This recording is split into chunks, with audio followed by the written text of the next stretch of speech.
is microscopic. It has not been documented in any rigorous way to matter at all. Instead, it's a rounding error on a rounding error on a rounding error. And a lot of the emphasis on it, quite frankly, is still related all the way back to this 2020 obsession, where the Trump world is still looking for something, anything that they can find to say that the 2020 election was illegitimate. So we should be concerned if non-citizens pop up on voter rolls. They should be removed. But Americans need to know that in the scheme of American elections, the problem of non-citizen voting is not even close to material. It is not even anything. It is not something that people should worry about when they go to the polls. This is an effort to try to generate fear. It is not an effort to address a real and truly substantial problem. Does the fear get generated, Mona? Is it effective? Well, sure. He has been able, single-handedly, really, to undermine confidence in our electoral system.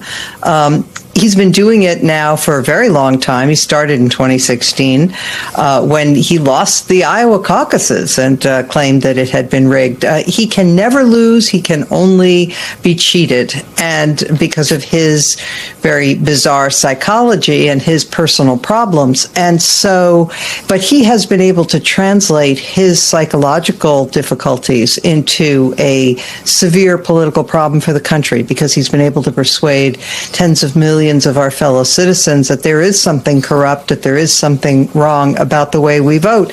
And it doesn't matter how clownish it gets. Let's not forget that after the 2020 election, the state of Arizona hired a firm called the Cyber Ninjas to do a recount. This was after the state had done its own recount, and they painstakingly went through it, and there were people searching for bamboo, and I mean, you know, you cannot overstate the craziness, and yet they did not find that election had been in any way illegitimate. In fact, I think they wound up finding a few more votes for Joe Biden than Trump was claiming. And so, yes, I mean, it is both clownish and frightening because it's so absurd, it's so wrong, it's such a lie, and yet, yeah, millions of people do believe in it, and that undermines faith in our entire system. Do we do ourselves a disservice? I was just talking about this with McKay Coppins. By focusing on it so much, do we add to the doubt out there, or to the doubt that the next election will happen smoothly if we are warning that Donald Trump might try to take it away? I don't think we're focusing on it enough because Donald Trump is trying to take it away.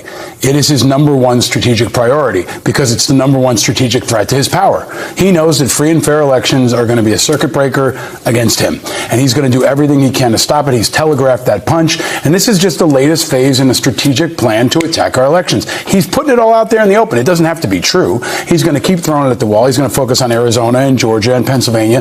He's going to attack write-in voters voting while he write-in votes this week, right, into Florida. He's the total hypocrite on that regard. But he's made it very clear, and I think it is the number one threat to our democracy. Everybody is talking so much about the election. You can't talk about the election without this focused strategy from the White House in all elements to stop it from happening. Do you worry that some of the people that they're claiming that are on these voter rolls that should not be on these voter rolls, that it's a mistake, and perhaps you end up disenfranchising people who are in fact legally voters, David? Well, I'm very concerned that in the quest to purge voter rolls of disqualified or unqualified voters, that you are going to purge legitimate voters. I don't think there's any question that this administration at best is sloppy, at best, and at worst is actively corrupt. So I don't trust them with voter rolls. I think states have been right to try to keep their voter rolls to themselves. This is not an administration that can be trusted. And I want to go back to something earlier. One thing that's important to understand about how the right-wing media and begins to change culture in the United States is through sheer repetition. So you will hear something that sounds nuts, like a lot of the anti-vaccine rhetoric that we've heard for years from the right, or you hear something that sounds nuts, like the election conspiracy theories of 2020, but they just keep going and going and going and saying it and saying it and saying it until it seeps into the public consciousness. That's why you have to confront it.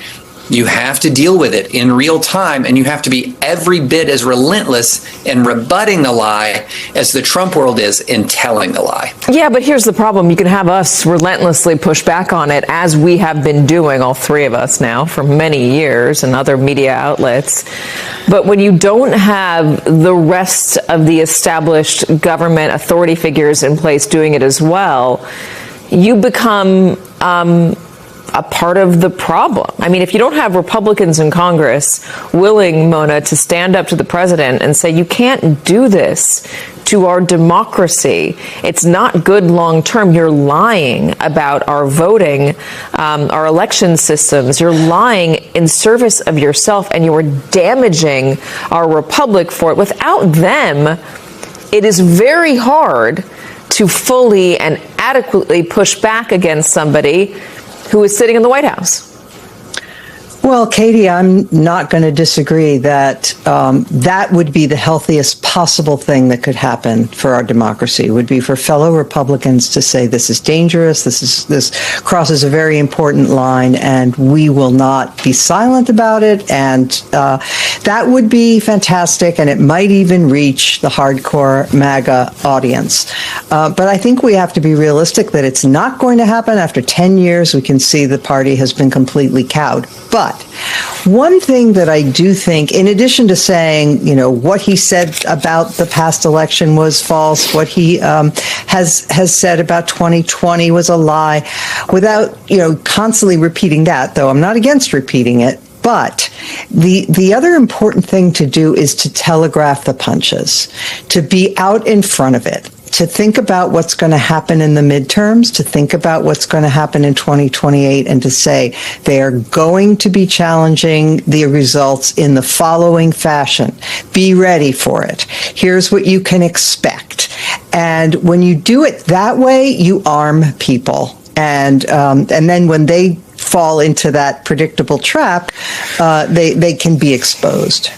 Let's bring in Vaughn Hillyard, our senior White House reporter, who's got some new reporting on this very subject. Vaughn, as we talk about what Donald Trump might try to do, there are currently Democratic officials and Republican officials across this country who are wargaming what they need to do to stop Donald Trump from trying to steal the next election.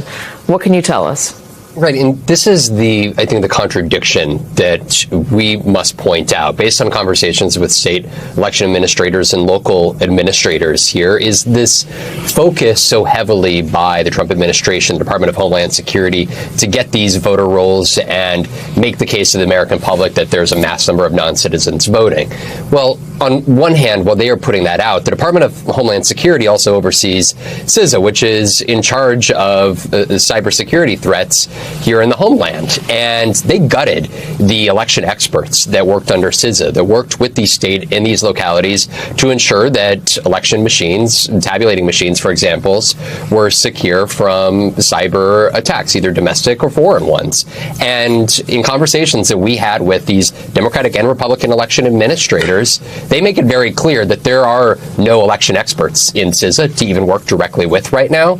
And in the case of one state, I was on the phone last night with the Nevada Secretary of State, Cisco Aguilar, who told me, well, CISA hasn't even reached out to the state of Nevada, which has major midterm elections for statewide races, and that they're not in touch 2.5 months out. And so if the Department of Homeland Security is truly concerned about the integrity of the elections, then why are they not addressing the very issue that Donald Trump in his primetime address 1 month ago, in which he focused so heavily on the vulnerability of elections machines? Why are they not focused on that instead of pushing this out? And when it comes to the non-citizen voting, Katie, it's the fact that they haven't been transparent. The administration hasn't provided to media organizations or to the states the complete data sets of these, the idea of who these non-citizen voters are. And it has really made it difficult for the state election administrators to make the case to the public that they are, in fact, addressing this, while also the President of the United States is